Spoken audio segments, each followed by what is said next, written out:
Bismillahirrahmanirrahim. Alhamdulillahilladzi allamani bi ulumil ulama'il muwahhidin wal muhaqqiqin wa arsyadani ila tariqil mustaqim. Wassalatu wassalamu ala sayyidil wujud wal arwah nabiyina Muhammadin sallallahu alaihi wasallam alladzi jaa bisyari'ah wa tariqah wal haqiqah wal ma'rifah wa ala alihi wa sahbihi ajmain, amma ba'du. Subhanaka la ilma lana illa ma 'allamtana innaka antal alimul hakim. La haula wa la quwwata illa billahil aliyyil azim. Malam ini kita melanjutkan pengajian kitab Tanbihul Mukhtarin dan Tafsir Al-Jailani. Pembahasan kitab Tanbihul Mukhtarin sudah pada pembahasan akhir dari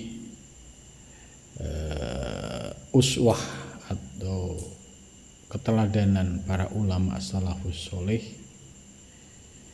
yang mana makalah-makalah yang dikutip oleh Syekh Abdul Wahab Asy-Sya'rani sangat memberikan pencerahan kita bagi para salik dalam berjalan menuju Allah Subhanahu wa Ta'ala. Ibarat kita diberikan pelita, diberikan cahaya, maka dengan pelita dan cahaya itu dapat menerangi perjalanan kita dalam menuju Allah Subhanahu wa Ta'ala. Pembahasan yang terakhir yaitu terkait dengan pentingnya adab dan tirakat.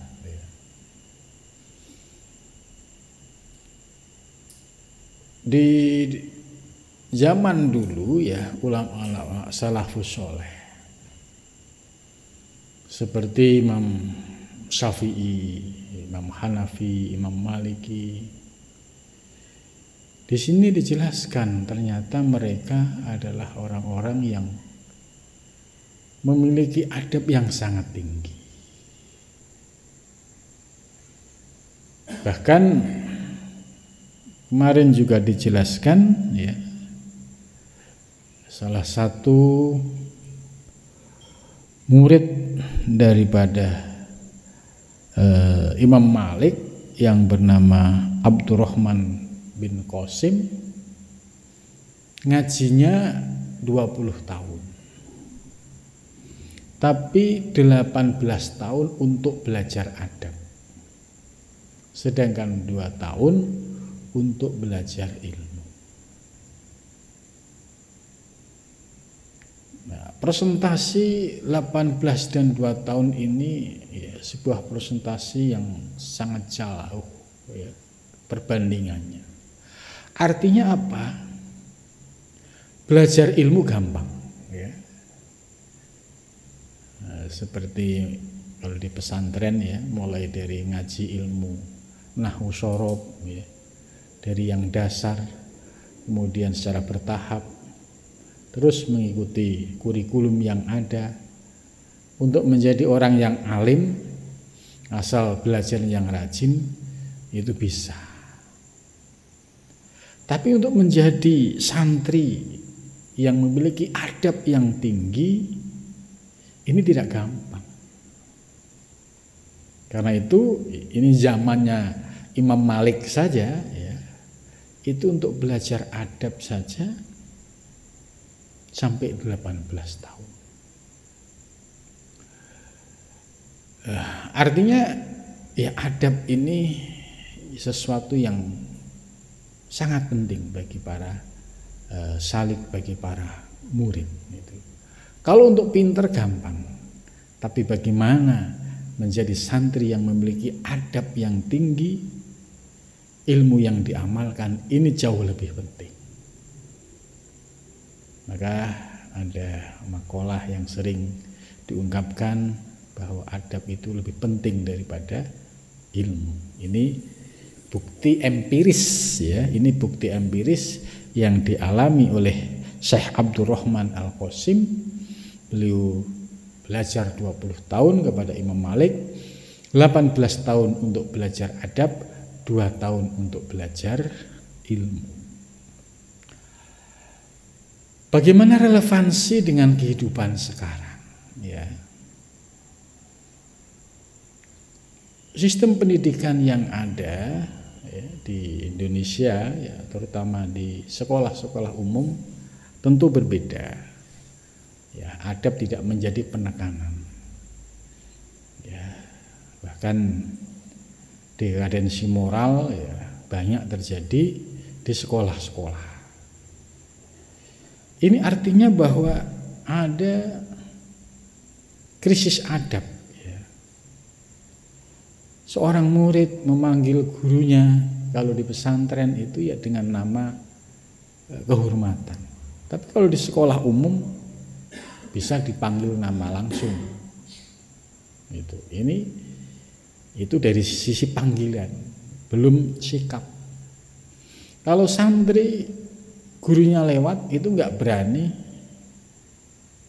mendahului, dia akan diam sampai gurunya lewat dan dengan sikap yang menunduk, taklim. Ini masih berkembang di pesantren, tapi di pendidikan modern ya ini sudah tidak ada. Tuh, bahkan bagi yang mereka pemahamannya sudah beda, ya hubungan guru murid itu ya dianggap sebagai teman. Nah, ini tidak pas ya bagi kalangan santri. Ya. Guru ya guru yang harus dihormati, yang harus ditakzim. Ya. Kenapa demikian? Ya karena guru ini memegang kunci barokahnya ilmu seorang murid. Kalau gurunya ridho lahir batin dengan khidmahnya, dengan kesungguhannya, pasti muridnya ini akan diberikan keberkahan ilmu, keberkahan dunia akhirat. Kenapa harus ya mengutamakan adab ini? Kemudian selanjutnya ya Imam Syafi'i juga menyampaikan ya ij'al adabaka daqiqan, jadikanlah adabmu semakin hari semakin lembut. Itu dia. Semakin hari semakin lembut artinya semakin memiliki sensitivitas, memiliki rasa unggah-ungguh kalau bahasa yang tinggi gitu. Nah, itu di kitab Ta'limul Muta'alim ya, itu banyak diajarkan bagaimana adab seorang murid terhadap guru gitu.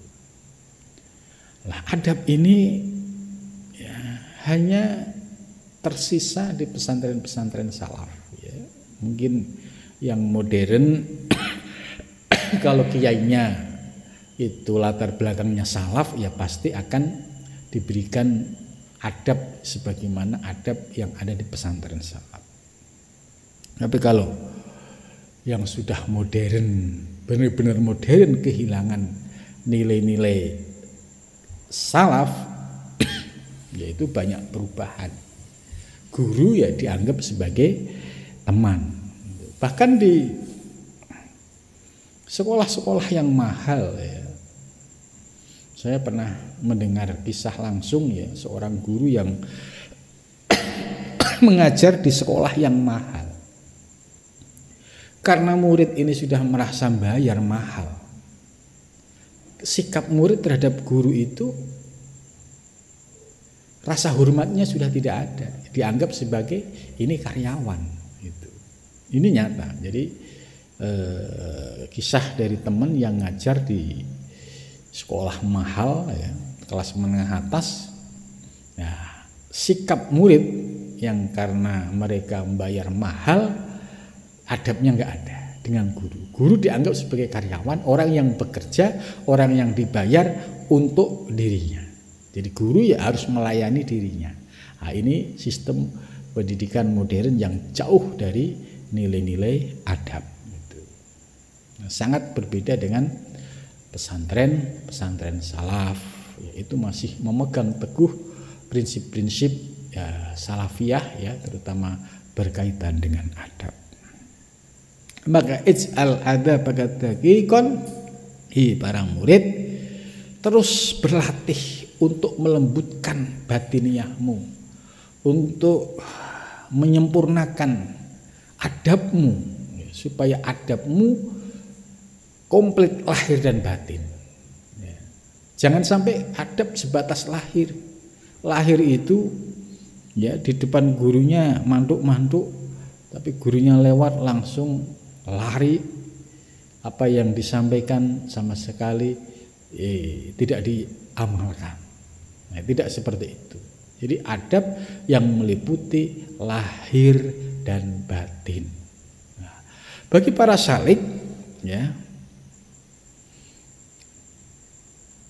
ini yang menjadi perbedaan. Kalau salik ya adabnya sudah meliputi lahir dan batin. Lahiriah juga ditata, batiniahnya juga ditata. Kemudian selanjutnya Imam Syafi'i ya menjelaskan terutama terkait dengan orang-orang yang menghafal Al-Quran. Jangan sampai niat ketika menghafalkan Al-Quran itu karena duniawi ya. Karena pengen ini pengen itu, tidak semata-mata untuk menjaga kalam ilahi. Nah, kalau sudah salah niat ketika menghafalkan Al-Quran, maka dampaknya nanti juga akan terasa. Karena itu Imam Syafi'i menjelaskan ya, bahwa orang-orang yang menghafal Al-Quran kemudian hatinya sumamala biqalbi ila dunya, hatinya ternyata memiliki orientasi ingin mencari dunia, berarti dia telah menjadikan ayat-ayat Allah hanya sebagai mainan ya, ini naudzubillah min dzalik. Nah, kemudian selanjutnya Imam Syafi'i juga menjelaskan bagaimana riyadhahnya. Jadi ini komplit ajaran yang disampaikan dalam kitab ini ya. Pentingnya adab bagi seorang santri, bagi seorang salik. Adabnya lahir dan batin. Kemudian yang kedua, luruskan niat. Ya, ngaji ilmu semata-mata karena untuk menghilangkan kebodohan. Liizalatil jahli. Semata-mata untuk mencari ridho Allah. Soal nanti jadi apa itu urusan Allah. Ya, kita nggak usah ngotori ya pada saat kita ngaji dengan berbagai macam keinginan-keinginan atau waham.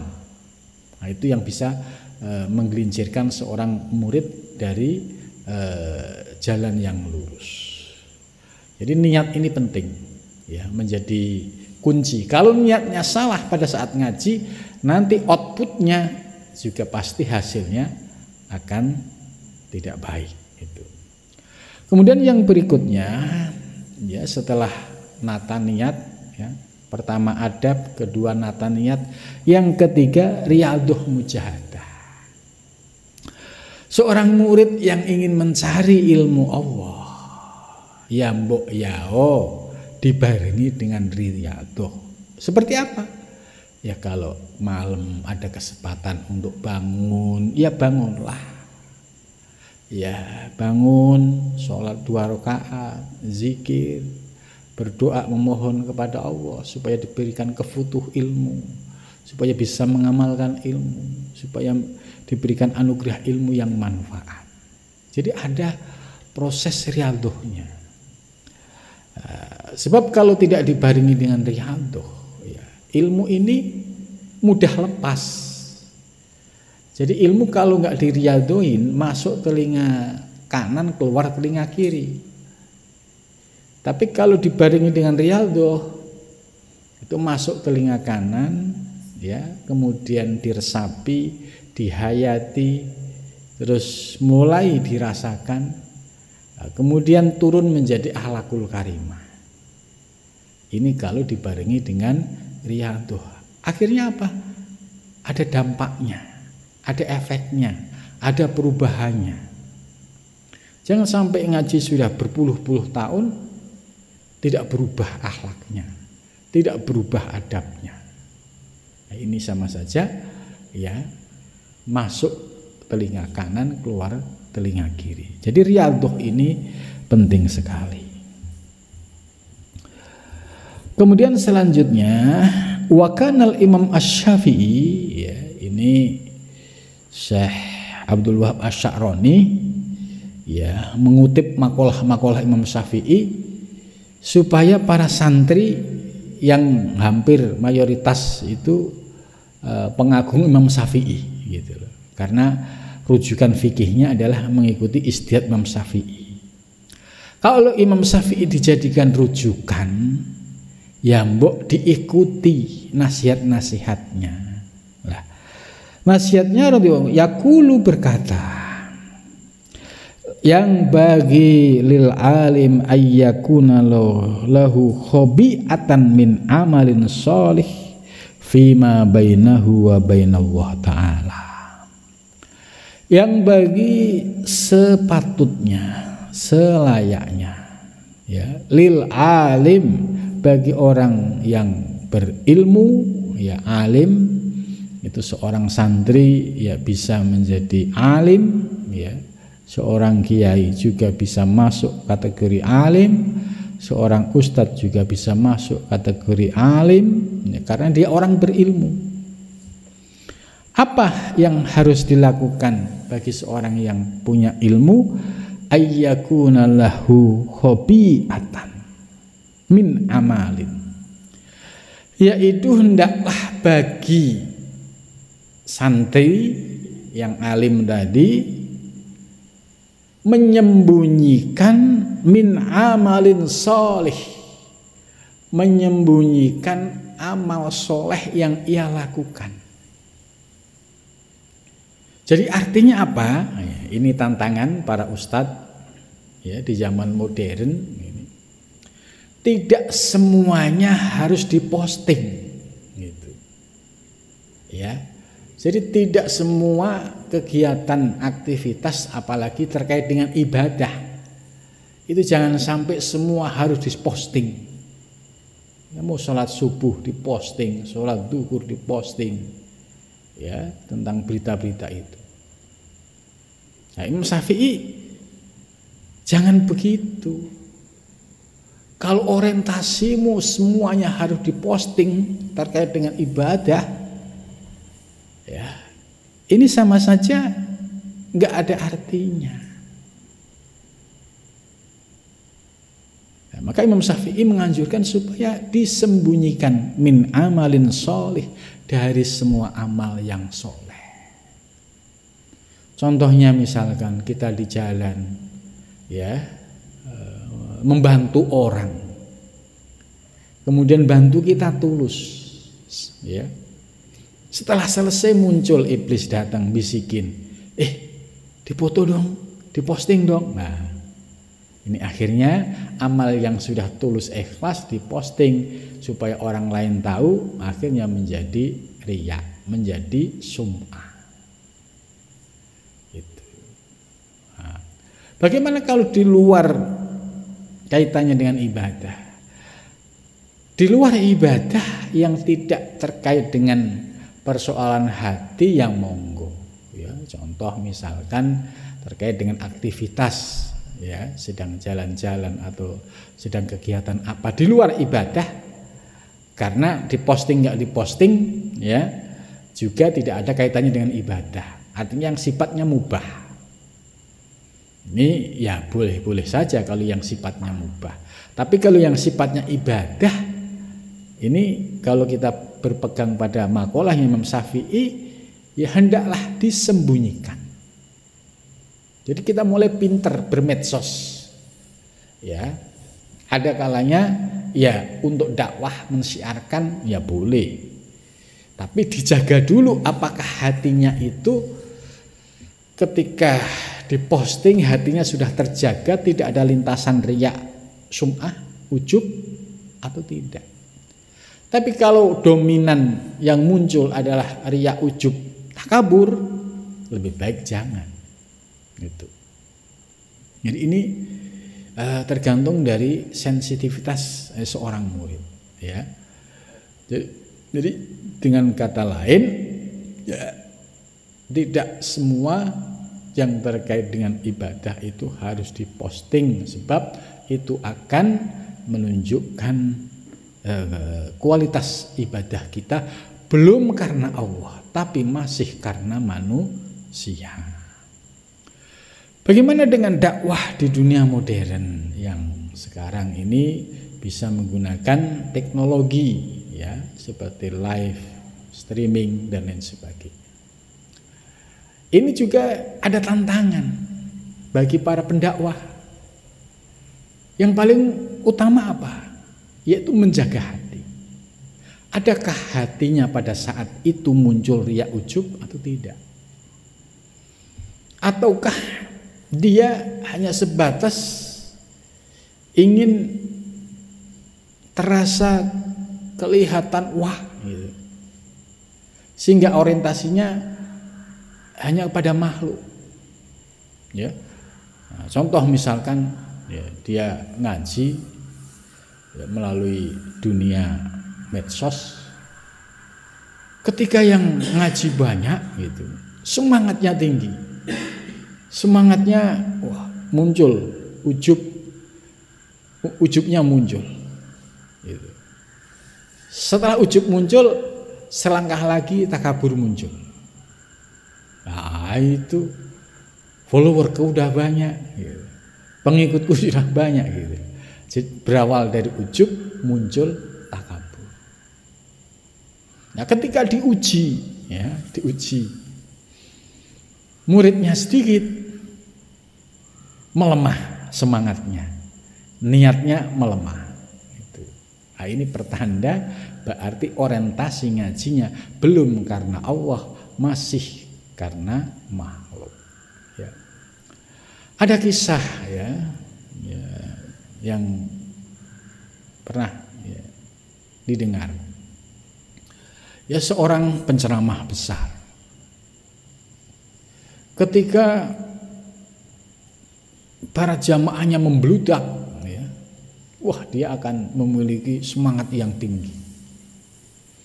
Tapi ketika suatu saat jamaahnya sedikit, dia kurang semangat. Nah, ini ada tanda katanya. Kalau dakwah yang diniati karena Allah, sedikit atau banyak tidak ada pengaruhnya. Banyak, ya, harus dikembalikan kepada Allah. Niatnya ya semata-mata karena Allah. Sedikit juga harus dipandang kepada Allah dan dikembalikan kepada Allah, sehingga tidak mengganggu niatnya. Maka orang-orang yang orientasi dakwahnya masih karena makhluk itu bisa kelihatan. Diuji, yang ngaji sedikit, melemah enggak dia niatnya, turun enggak semangatnya dia. Kalau sudah diuji seperti itu tetap istiqomah, nah itu berarti ada tanda-tanda dia sudah mulai bersih batiniahnya, jernih hatinya, bahwa ngajinya semata-mata karena Allah Subhanahu wa taala. Itu, ya.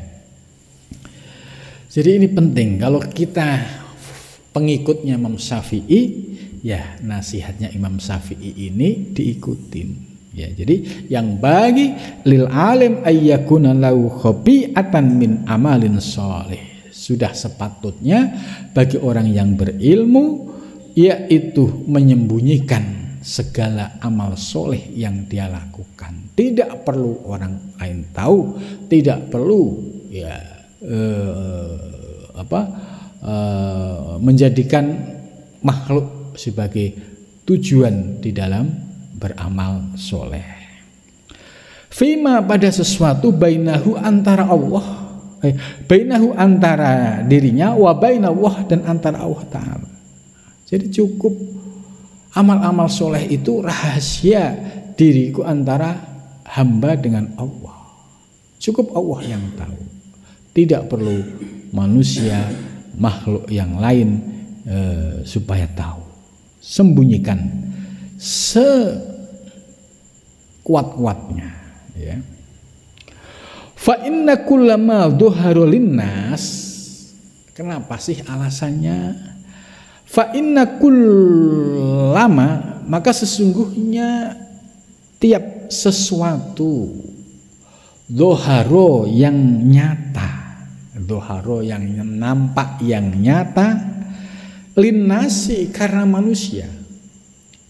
Jadi sesuatu yang nampak dan nyata, kemudian orientasinya hanya karena manusia, linnas, min ilmin, baik itu berupa ilmu, au amalin, atau berupa amal, qalilin naf'i, yang sedikit manfaatnya, fil akhirati, di akhirat. Itu. Wa ma ru'ya ahadun ba'da mautihi wa qala ghafarallahu li bi ilmi illa qalila.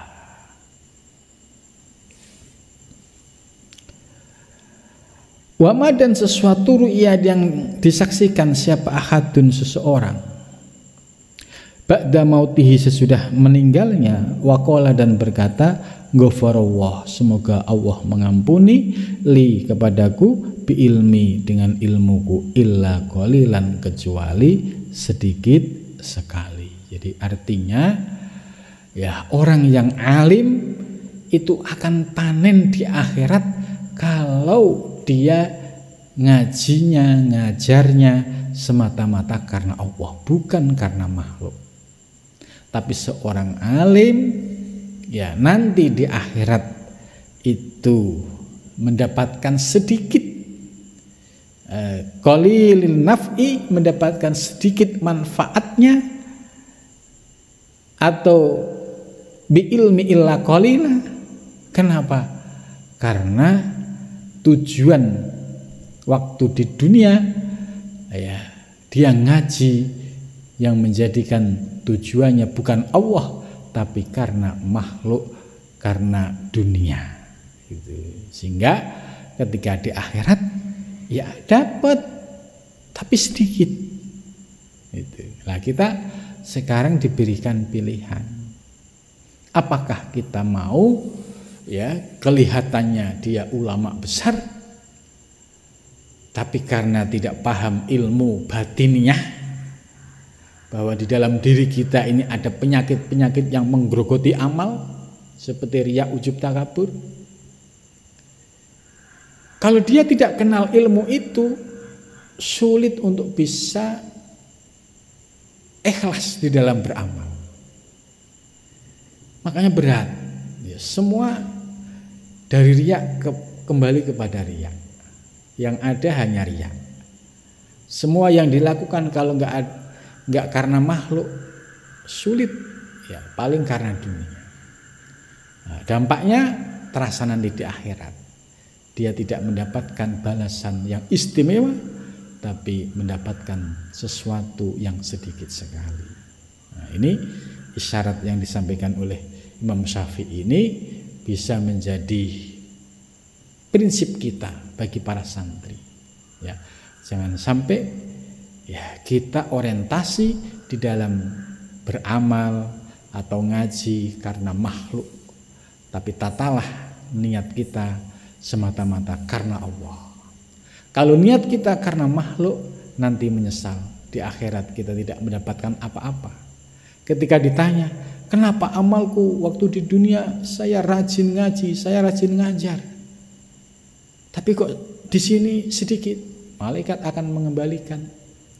Waktu kamu ngajar di dunia, ceramah ke sana ke sini, itu niatnya karena Allah atau karena dunia atau karena makhluk? Nah, baru dia merasa malu. Kalau kamu karena Allah, pasti Allah membalas. Tapi kalau kamu karena dunia, karena makhluk, minta balasan kepada mereka. Ini penyesalan bagi orang yang berilmu ketika salah menata hati dan niat pada saat dia di dunia. Nah, ini maksudnya buat nasihat kita. Jangan sampai kita seperti itu. Ini nasihat Imam Syafi'i, ya. Selanjutnya waqad ruwiya al-Imam Abu Hanifah ba'da wafatihi. Waqad ruwiya, dan telah diketahui siapa Imam Abu Hanifah radhiyallahu anhu ba'da wafati, setelah wafatnya. Faqila, dikatakan lahu kepadanya, ma fa'alallahu bika. Itu. Jadi ini ada kisah, ya, Abu Hanifah ya pernah setelah wafatnya itu ditanya, ma fa'alallahu bika, apa yang dilakukan oleh Allah kepadamu? Kan Abu Hanifah dikenal alim masyhur, ya.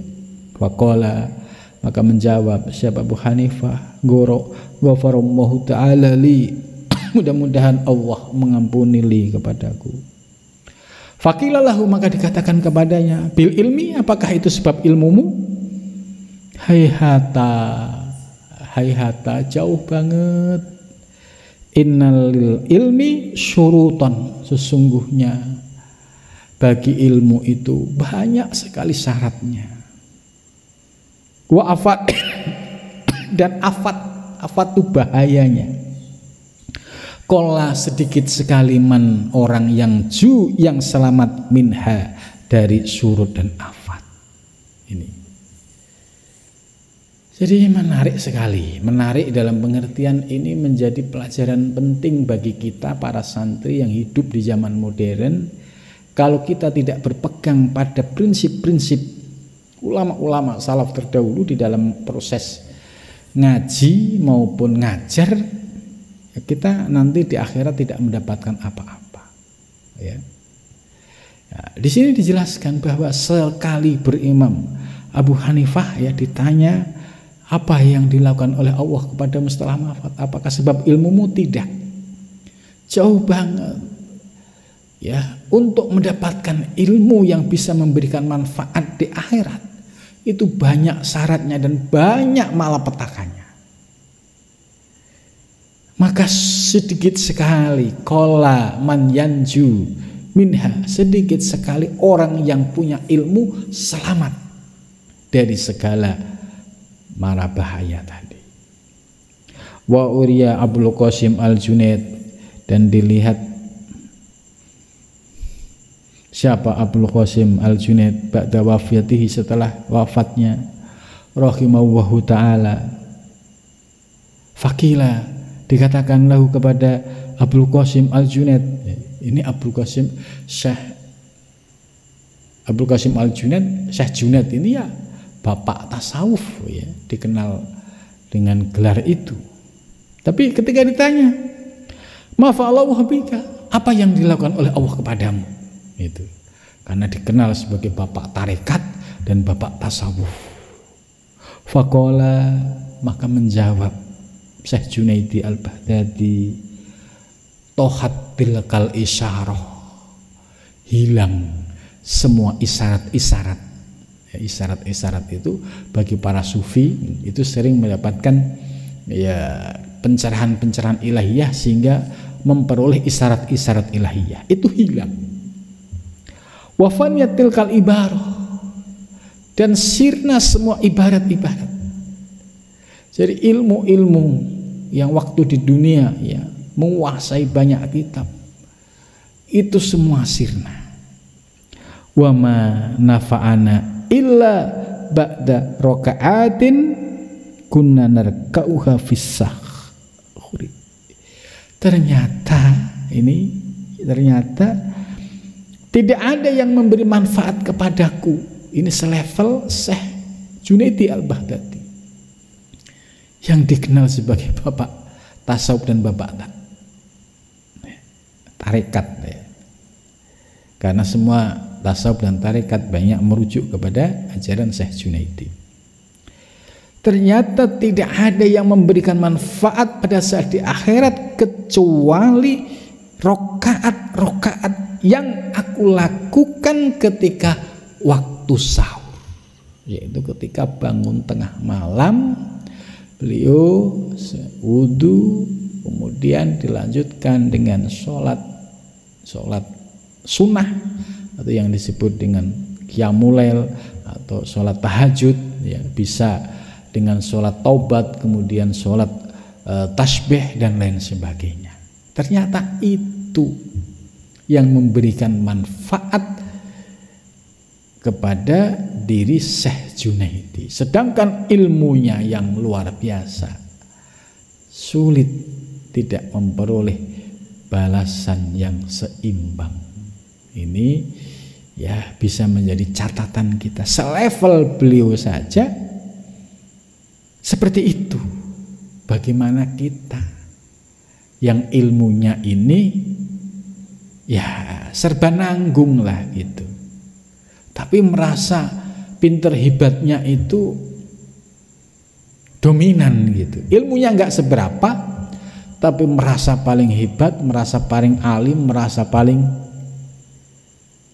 dan semua ilmunya ya, tidak digunakan untuk mendekatkan diri kepada Allah, tapi dijadikan sebagai alat kesombongan dan alat keangkuhan. Ini sama sekali tidak akan memberikan manfaat di akhirat kelak itu. Nah, ini ya sebuah jeweran ya yang keras ya bagi para salik, bagi para santri. Begitu beratnya menjaga amanah ilmu itu, dan bagaimana menyelamatkan supaya ilmu ini dalam posisi tegak lurus, ya, tidak belok kiri, tidak belok kanan gitu.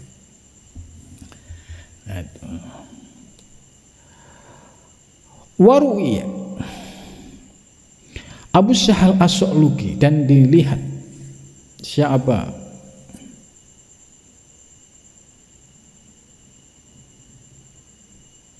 Abu Sahal As-Su'luki ba'da mautihi, setelah wafatnya. Fakilah dikatakan lahu kepadanya, ma sona'a ilmuka gitu. Jadi ini dialognya ya, orang-orang yang berilmu ya, tentu orang-orang yang memiliki kapasitas rohani ya, sampai bisa dialog dengan tokoh yang sudah meninggal. Ini di dunia tasawuf, di dunia tarekat bisa dipahami ya. Jadi terjadi ya, pertemuan antara yang hidup dan yang mati itu di dalam dunia tasawuf itu bisa dipahami, sehingga terjadi dialog tadi ya, mulai dari Imam Syafi'i, kemudian Syekh Junaidi, kemudian Syekh Sahal. Ditanya apa yang dilakukan oleh ilmumu gitu.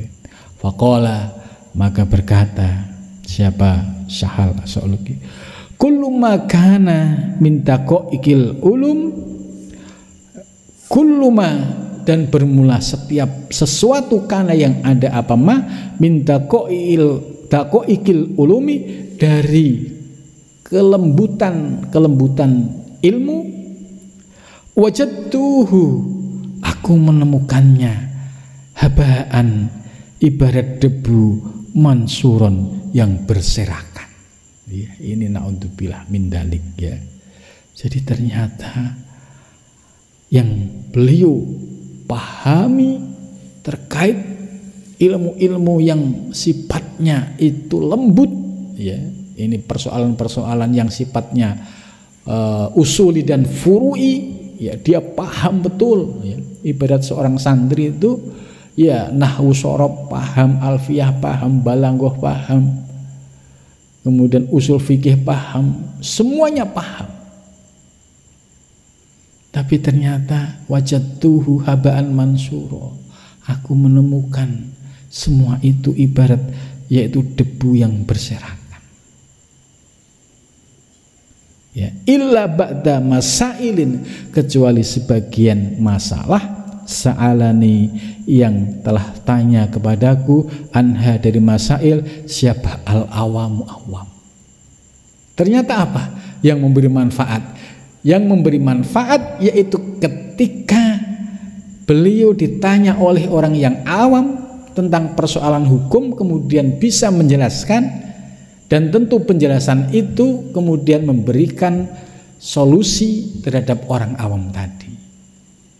Ya, mungkin ini dilakukan secara ikhlas. Ya, kan dianggap orang awam ini bertanya, kemudian ya refleks aja dijawab. Ternyata ini yang ikhlas. Yang ikhlas inilah yang sampai di akhirat.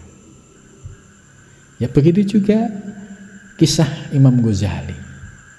Imam Ghazali bukan karena beliau dikenal ahli ilmu fikih atau fuqaha, bukan juga ilmu kalam, bukan juga ahli filsafat Islam, bukan juga sebagai ahli tasawuf, tapi beliau pada saat menulis kitab, ya, ada binatang yaitu ad-dubab, ya, masuk ke dalam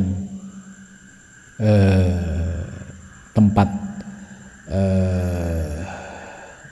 mangsinya, itu hanya minum airnya dan dibiarkan. Ya.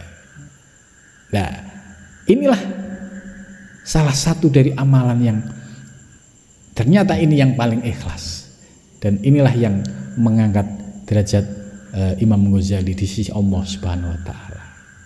Jadi ternyata menarik, ya, dari sekian aktivitas ternyata ada satu yang dilakukan apabila dengan ikhlas, itu akan menjadi jalan keselamatan bagi kita baik di dunia maupun di akhirat. Ya, kemudian fafatis, maka hati-hati ya akhi, wahai saudaraku, nafsaka, dirimu, fi ilmika. Jadi kita dinasihati supaya wong-wong yang merasa punya ilmu, hati-hati dengan ilmumu. Ya, jangan kau buat bangga-banggaan kalau ilmu itu tidak bisa diamalkan dengan baik. Wa amalika, dan amalmu. Wabik, ya, dan menangis. Al nafsika, atas dirimu. Jadi menangis maksudnya supaya hati-hati, ya, pada dirimu bahwa mengamalkan ilmu itu tidak gampang. Setelah mendapatkan ilmu, kemudian ilmu itu bisa manfaat bagi kita di akhirat, itu tidak gampang. Maka kalimat ini supaya kita hati-hati, selalu muhasabah, selalu merenung, selalu berhati-hati. Jangan jadikan ilmu sebagai alat kesombongan, jangan jadikan ilmu sebagai alat keangkuhan, dan juga jangan jadikan ilmu ini hanya sekedar untuk gaya-gayaan, karena itu akan menjadi habaan mansurun, ya, debu yang berterbangan yang tidak ada manfaatnya sama sekali. In ru'aita indahariyaan, jika kamu menyaksikan, ya, di balik ilmumu, di balik amalmu ada riya au sum'atan atau sum'ah, niscaya gugur, tidak ada artinya.